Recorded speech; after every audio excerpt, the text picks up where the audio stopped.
daqui para frente cremos que não será diferente com respeito à bênção do Senhor sobre as nossas vidas. Te pedimos agora em nome de Jesus, use teu servo, fale conosco conforme sempre temos orado. Fale conosco não aquilo que queremos, mas aquilo que precisamos ouvir, para que assim, ó Deus, possamos ter verdadeiramente a palavra do Senhor como bússola, Deus, de moral e espiritualidade do teu povo, Senhor. Continue conosco, em nome de Jesus. Amém. Amém. Bom dia, irmãos. Bom dia. Por que a igreja precisa ter bons relacionamentos? Porque Jesus tinha um bom relacionamento com seus discípulos. E nós somos imitadores de Cristo Jesus. Por que a igreja precisa ter comunhão? Porque o Senhor Jesus tinha comunhão com seus discípulos. E nós somos imitadores de Cristo Jesus. Um dia Jesus chama os seus discípulos, senta com eles à mesa, e então ele toma o pão, deu graças, partiu e deu aos discípulos, dizendo: tomai e comei, esse é o meu corpo. E logo em seguida, após de haverem também ceado, ele tomou o cálice, deu graças e deu aos discípulos, dizendo: tomai e bebei, esse cálice é o cálice do meu sangue, o sangue da nova e eterna aliança. Então, esse fato de Jesus estar ali sentado à mesa com seus discípulos, comendo com eles, bebendo com eles e estando em comunhão com eles, serve como exemplo para nós. Porque o apóstolo Paulo, depois ele vai dizer para a igreja de Corinto, quando ele está ministrando a respeito da ceia, ele fala que esse cálice aqui, esse pão que nós comemos e bebemos, o cálice, é o cálice da comunhão no corpo e no sangue de Cristo Jesus. E ele chama a atenção da igreja de Corinto com relação a isso. Por quê? Porque estava havendo uma certa divisão no meio da igreja. A igreja não estava em comunhão. A igreja estava enfrentando dificuldades de relacionamento. Então, o apóstolo Paulo chama a atenção da igreja dizendo: olha, isso aqui, esse pão que representa o corpo de Cristo, esse suco de uva, ou lá na época o vinho que representa o sangue de Cristo, é o corpo e o sangue que gera comunhão no meio do povo do Senhor. Então, queridos, todas as vezes que nós participamos da ceia, nós rememoramos sim aquilo que é mais importante para nós: o sacrifício de Jesus na cruz do Calvário, que nos perdoa, que nos purifica de todo o pecado, que nos reconcilia com o Pai. Mas nós também nos lembramos aqui que precisamos ser imitadores de Cristo, e que Cristo tinha um bom relacionamento, e Cristo tinha comunhão com os seus discípulos. Mas eu quero pedir que você nesse momento feche os seus olhos, curva a sua cabeça, se coloque diante do Senhor, porque o apóstolo Paulo também nos ensina algo muito importante. Ele diz: examine-se, pois, o homem em si mesmo. Quando nós fazemos essa autoanálise, quando nós olhamos para dentro de nós e encontramos algo que não condiz com a palavra de Deus, se há alguma quebra de relacionamento, se há quebra da comunhão, se há algo que fizemos que desagradou ao Senhor, se pecamos contra o Senhor, então diz o apóstolo Paulo: examine-se, pois, o homem a si mesmo. Não foi necessário que ele continuasse as palavras dizendo: peça perdão, se coloque diante do Senhor dizendo: Senhor, sou pecador, perdoa-me, purifica de todo pecado. Mas ele nos dá nas entrelinhas a entender, porque ele diz: examine-se e assim coma do pão e beba do cálice, porquanto não somos dignos de participar desta mesa. Mas quando nós nos colocamos diante do Senhor, com o nosso coração contrito, compungido, quando nos colocamos diante do Senhor reconhecendo que somos pecadores, que somos falhos, então o sangue de Jesus, que nos purifica de todo pecado, vai nos habilitar a participarmos dessa ceia de maneira digna. Porquanto também já temos o entendimento de que esta mesa representa o sacrifício de Cristo Jesus na cruz do Calvário, por amor a nós.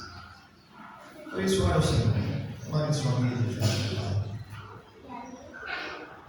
Pai amado, nós bendizemos o Teu nome nessa manhã, porque reconhecemos, ó Deus, que somos falhos, somos pecadores, que muitas vezes nós erramos e pecamos contra o Senhor, desobedecemos a Tua vontade.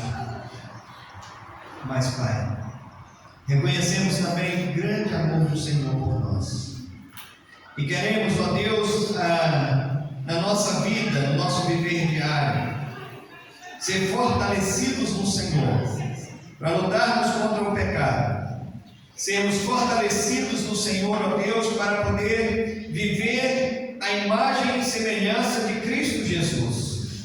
Queremos de fato ser imitadores do Senhor, Pai, e assim viver em comunhão, assim como o Senhor nos ensinou. Queremos, ó Deus, ser fortalecidos no Senhor para aprendermos a amar uns aos outros, assim como o Senhor nos amou. E tão grande amor aqui representado diante de nós através dessa mesa. Muito obrigado, Deus, pelo sacrifício do Senhor Jesus, que nos purifica de todo pecado. Nós te louvamos, Senhor, por tudo, agradecidos em nome do Senhor Jesus. Amém. Enquanto nós adoramos o Senhor, quero convidar os presbíteros, nosso irmão também, o Márcio, cadê o Márcio? Pastor Márcio, para nos ajudar aqui na distribuição dos elementos da ceia.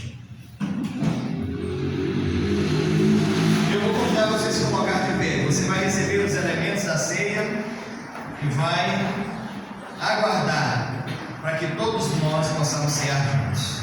Amém? Senhor, eis aqui os elementos da ceia: o pão e o suco de uva.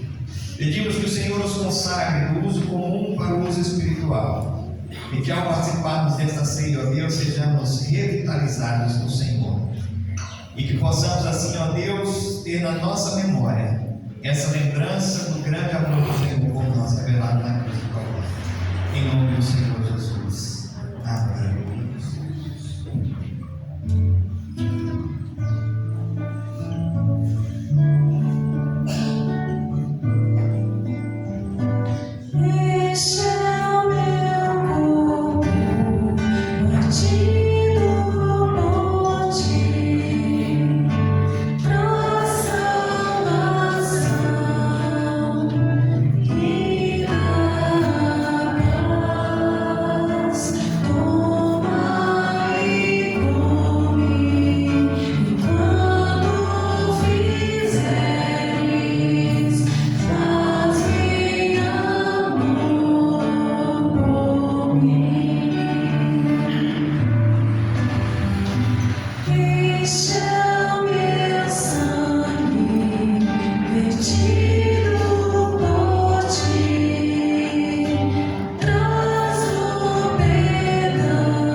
Tomai e comei, disse Jesus. Esse é o meu corpo.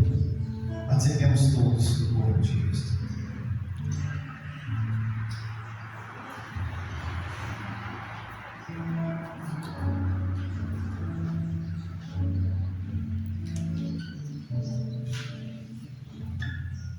Este cálice é o cálice do meu sangue, o sangue da nova e eterna aliança. Bebei dele todos.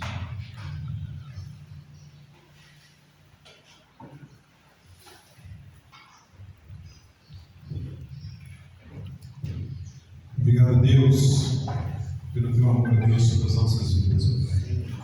E obrigado, Senhor, por esse privilégio, Deus, de poder participar desse momento, Deus, poder participar dessa mesa, Senhor. Que o Senhor, Deus, continue falando conosco, Deus, e nos ensinando cada dia mais. Obrigado, em nome de Jesus. Amém. Poder sentar, Deus.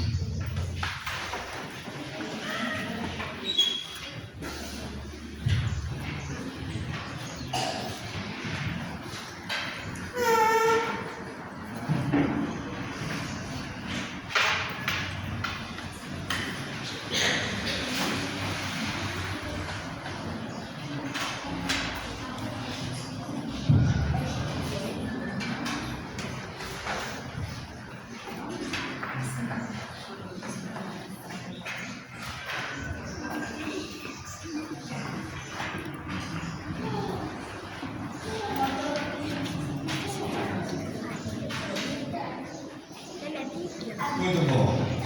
Abra sua Bíblia, no livro do Apocalipse. Capítulo número 3.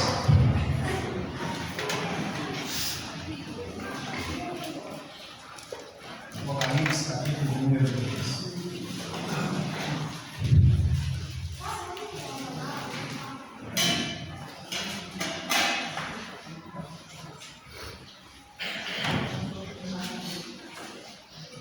Muito bom.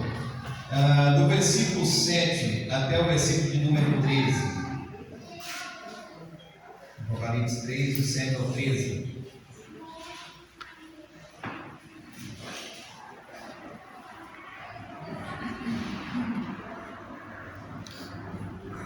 Diz assim a palavra do Senhor.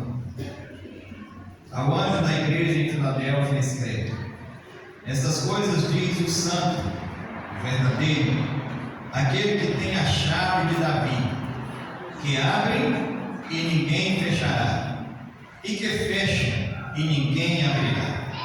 Conheço as tuas obras, eis que tenho posto diante de ti uma porta aberta, a qual ninguém pode fechar, que tens pouca força, entretanto, guardaste a minha palavra, e não negastes o meu nome. Eis que farei que alguns dos que são da sinagoga de Satanás, desses que a si mesmos se declaram judeus e não são, mas mentem, eis que eu os farei vir e prostrar-se aos teus pés e conhecer que eu te amei. Porque guardastes a palavra da minha perseverança, também eu te guardarei na hora da provação que há de vir sobre o mundo inteiro, para experimentar os que habitam sobre a terra. Vem sem demora, conserva o que tens, para que ninguém tome a tua coroa. Ao vencedor, falo-ei coluna no santuário do meu Deus, e daí jamais sairá. Gravarei também sobre ele o nome do meu Deus e o nome da cidade do meu Deus, que desce do céu, vindo da parte do meu Deus, e o meu novo nome. Quem tem ouvidos, ouça o que o Espírito diz às igrejas. Amém. Você tem sensibilidade para ouvir o que o Espírito tem falado à igreja nesses últimos dias? Você tem tido essa sensibilidade de ouvir aquilo que o Espírito fala aqui à igreja de Florestal, nas quartas-feiras? Você tem sensibilidade para ouvir aquilo que o Espírito fala a essa igreja, aos domingos pela manhã, aos domingos à noite? É importante a gente se perguntar assim, porque todas as cartas ao Apocalipse aqui, Jesus termina dizendo: quem tem ouvidos, ouça o que o Espírito está dizendo às igrejas. Então nós precisamos pensar nisso. será que nós estamos tendo essa sensibilidade de ouvir o que o Espírito está dizendo à igreja nos nossos dias hoje? Comece a pensar sobre isso. Muito bom. Mas nós vamos aqui, primeiro vamos observar aqui algumas características e acontecimentos nessa cidade de Filadélfia que tem a ver com a maneira que Jesus fala com a sua igreja. Algumas coisas que Jesus, porque o que Jesus fez aqui com essa carta à igreja de Filadélfia e tantas outras cartas também, a carta se tornou assim muito contemporânea para os seus dias. Jesus pegou exemplos daquilo que acontecia na cidade e falou em palavras se tratando da fé cristã para o seu povo, para a sua igreja. Então por isso que é importante a gente observar aqui esses acontecimentos da cidade. O que estava acontecendo na cidade? O que se passou ali com aquele povo, com aquela sociedade, como que eles viviam, para a gente poder entender aqui também aquilo que Jesus está falando com a igreja. E eu li alguns comentaristas, eu vou citar alguns nomes aqui. Por exemplo, o Simon Kistemaker, ele diz que a cidade foi fundada em 140 a.C. por Átila II. Esse camarada amava tanto o irmão dele, ele era tão apegado ao irmão dele, que ele então ele fundou essa cidade e ele resolveu dar o nome Filadélfia à cidade, amor fraterno. E muitas vezes então essa cidade era conhecida como a cidade do amor fraterno, por causa desse amor que o seu fundador tinha pelo seu irmão. Filadélfia também já foi chamada de Pequena Atenas. Por que Pequena Atenas? Porque lá existiam muitos templos, o povo era muito idólatra, havia muitos deuses, assim como nas outras cidades também são mencionadas aqui no livro de Apocalipse. Mas quando a gente fala assim de Pequena Atenas, a gente pode se lembrar do episódio em que Paulo chegou em Atenas e ali ele ficou assim até, eu não vou dizer admirado, ficou extasiado com tanto templo, com tanto deuses pagãos que ele encontrou naquele lugar. E Paulo encontra até mesmo um templo ao Deus desconhecido. E aí ele aproveitou isso, um gancho, para ele poder falar do Deus a quem ele servia. Ele disse: olha, o Deus que vocês chamam de Deus desconhecido é o Deus a quem eu prego. E aí ele pega ao Deus soberano, o Deus da Bíblia, o Deus que ele conhecia. Mas então essa cidade, por causa disso, também foi chamada de Pequena Atenas, por causa da idolatria que reinava ali dentro daquela cidade. Outro detalhe, ela estava localizada em uma rota muito importante. Essa rota que ela estava localizada aí ligava um continente ao outro. Então ela era uma porta aberta para o comércio. A cidade é uma porta aberta para o comércio. Muitos comerciantes passavam por ali, né? E outro detalhe ainda, além dessa porta aberta para o comércio, ela era uma porta aberta para divulgar a cultura grega nos outros lugares, principalmente ali pela região da Ásia Menor e da Síria. William Hendricks, ele diz que essa cidade foi fundada justamente, preste atenção nisso, ela foi fundada justamente com a intenção de que ela se tornasse um centro da divulgação da cultura grega e da língua grega. Ou seja, Atenas seria, ou Filadélfia seria uma igreja, uma cidade missionária, nesse sentido de divulgar a cultura grega, de pregar para os outros povos a cultura grega e a língua grega. A intenção da cidade também, quando sua criação, foi justamente essa, diz aqui o comentarista William Hendricks. Mas havia um problema. Apesar de ela estar situada nessa rota tão importante, tão aberta a isso, a ligar um continente ao outro, apesar disso tudo havia um problema. Ela estava situada também em um lugar, em uma região vulcânica, onde aconteciam muitos terremotos. E algumas vezes a cidade foi destruída por terremotos. Por exemplo, no ano 17 depois de Cristo, ela foi totalmente destruída. E aí então ela recebeu a ajuda do imperador para reconstruir toda a cidade. E os moradores, o imperador Tibério, e os moradores da cidade,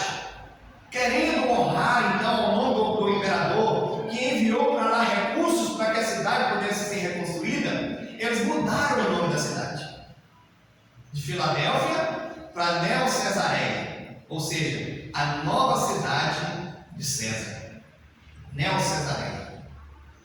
Mas depois de um tempo, mudou-se o imperador, e agora vem um imperador chamado Tito Flávio Sabino Vespasiano, conhecido mais como Vespasiano. Porém, o nome dele todo é esse aqui: Tito Flávio Sabino Vespasiano. Por que é importante a gente observar o nome dele? Porque, mais uma vez, esse imperador aqui também investiu nessa cidade para que ela fosse então completamente reconstruída.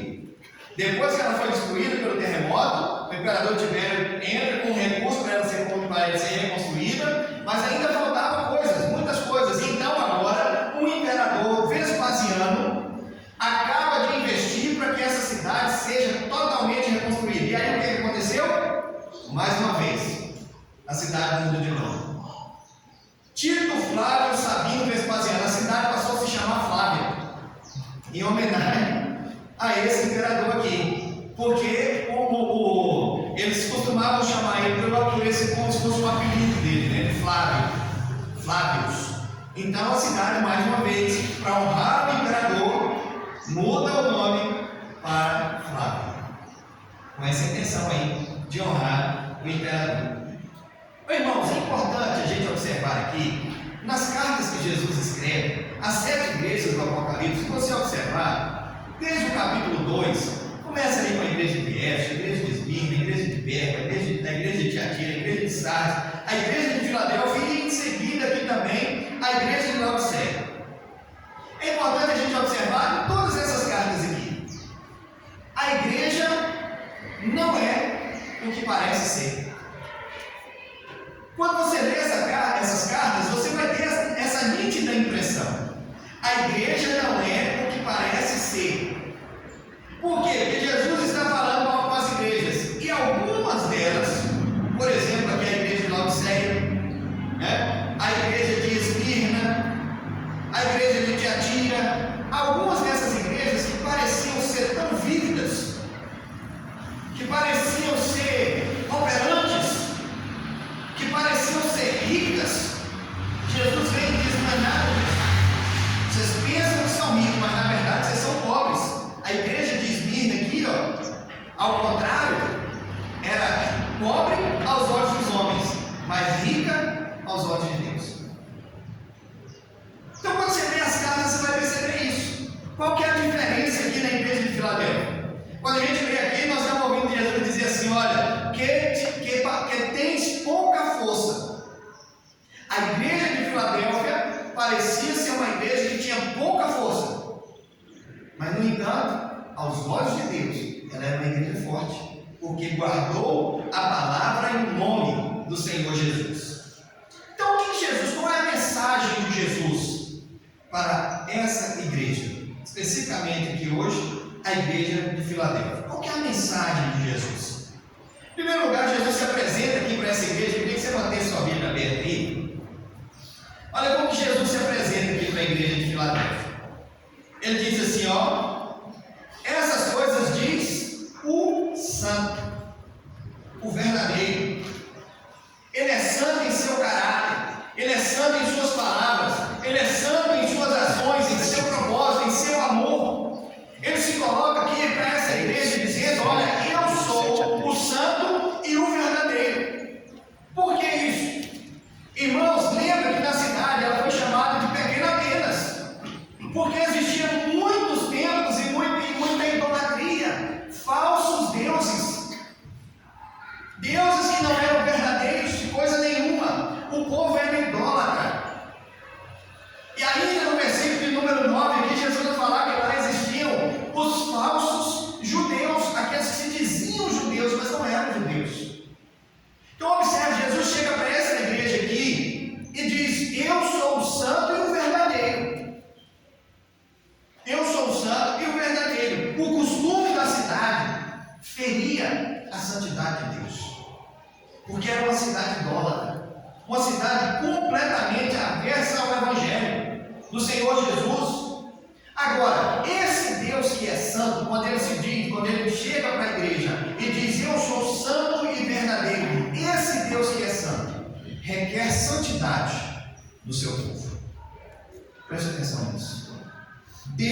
o Deus que nós servimos, que é um Deus santo, requer santidade do seu povo.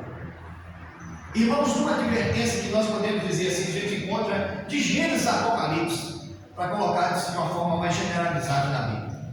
Uma advertência de Deus que nós encontramos de Gênesis a Apocalipse é: não terás outros deuses diante de mim. Não terá outros deuses. Por quê? Aí diz lá em 1 Crônicas, capítulo 16, versículo 26. Deixa eu ver se o Marcos consegue colocar ali, pastor Márcio. 1 Crônicas 16, 26. Eu queria que você lesse junto comigo esse texto aqui. Aí, chegou. Dá para ver aí? 1 Crônica 16, 26. Por que Deus requer santidade do seu povo? E porque o povo de Deus precisa ser um Deus santo. Vamos lá, todos juntos? Porque todos os deuses dos povos são amigos. O Senhor, porém, fez os céus. O Salmo 96, versículo 5, vai dizer praticamente a mesma coisa. Diz assim: porque todos os deuses dos povos são coisas vãs, mas o Senhor fez os céus. Então, Deus que é santo, verdadeiro, requer santidade do seu povo. Agora eu fico me perguntando, irmão, será que os irmãos ali da igreja em Filadélfia entenderam a mensagem de Jesus? Porque para uma igreja que estava em uma cidade completamente idólatra, que adorava falsos deuses, Jesus chega e diz: eu sou o único, eu sou o santo e o verdadeiro. Será que os irmãos entenderam essa mensagem? Claro que sim. Eles entenderam que Jesus estava dizendo para eles isso aí, ó. Esses deuses que são adorados nesses templos são deuses falsos, são coisas vãs. Eu sou o único e verdadeiro, o santo, aquele que vocês devem adorar. Claro que os irmãos entenderam, porque eles estavam vivendo ali naquele contexto. Então a mensagem de Jesus à sua igreja é aquela mesma mensagem que está escrita lá em 1 Pedro, no capítulo 2, versículo de número 9. Olha o que Jesus então está transmitindo ali para os irmãos da igreja em Filadélfia, e como a carta de Jesus é contemporânea para os seus dias, ela é contemporânea também para os nossos dias hoje. Qual a mensagem de Jesus para nós? Está ali, 1 Pedro capítulo 2, versículo 9. Vós, porém, sois raça eleita, sacerdócio real, nação santa, povo de propriedade exclusiva de Deus, a fim de proclamar as virtudes daquele que vos chamou das trevas para a sua maravilhosa luz. Essa é a igreja do Senhor Jesus. Essa é a igreja que estava plantada na cidade de Filadélfia, uma cidade idólatra, uma cidade onde a sociedade adorava falsos deuses. No entanto, Jesus está dizendo: vocês são meu povo. Essa é a igreja que está plantada na cidade florestal. Nós somos povo de Deus. Nós somos sacerdote real, nação santa, povo exclusivo de Deus. E Deus não divide a sua glória com ninguém. A mensagem do Senhor Jesus para nós hoje é esta: nós não adoramos falsos deuses, mas nós adoramos ao único, santo e verdadeiro. Louvado seja o nome do Senhor. Mas Jesus continua dizendo ali ainda, no versículo de número 7, além de santo e verdadeiro, Jesus também é aquele que tem a chave de Davi, que abre e ninguém fechará, e que fecha e ninguém abrirá. Aí no versículo 8, ele diz: conheço as tuas obras, eis que tenho posto diante de ti uma porta aberta, a qual ninguém pode fechar, que tens pouca força, entretanto guardastes a minha palavra e não negastes o meu nome. A gente ouve muito essa expressão por aí, né?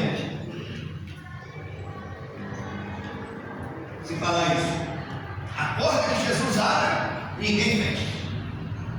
É assim? Eu gosto de algumas expressões bíblicas assim, né? Mas veja bem,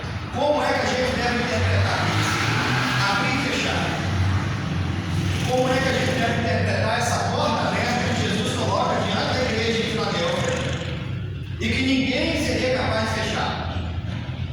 Como é que a gente pode interpretar aqui, ou como a gente deve interpretar, essa questão que a igreja tem pouca força? Muito bem. Jesus aqui, em primeiro lugar, eu quero falar que Jesus é o único que tem toda a autoridade. Toda a autoridade. É Ele quem tem a chave.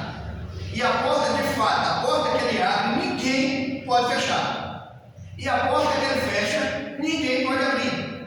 Corretíssimo aqui, a palavra está dizendo. O que nós precisamos interpretar é qual o significado disso aqui, para a gente não levar isso só para o lado das nossas emoções ou para o lado das nossas necessidades. O que Jesus está dizendo aqui para a igreja de Filadélfia, que também serve para os nossos dias hoje? Que porta é essa que Ele colocou aberta diante da igreja? Por que Ele disse que a igreja parecia ter pouca força? Então, em primeiro lugar, nós vamos pensar o seguinte, na porta da graça. Vamos pensar sobre isso. A porta da graça. Que porta é essa? A porta da graça que ninguém pode fechar.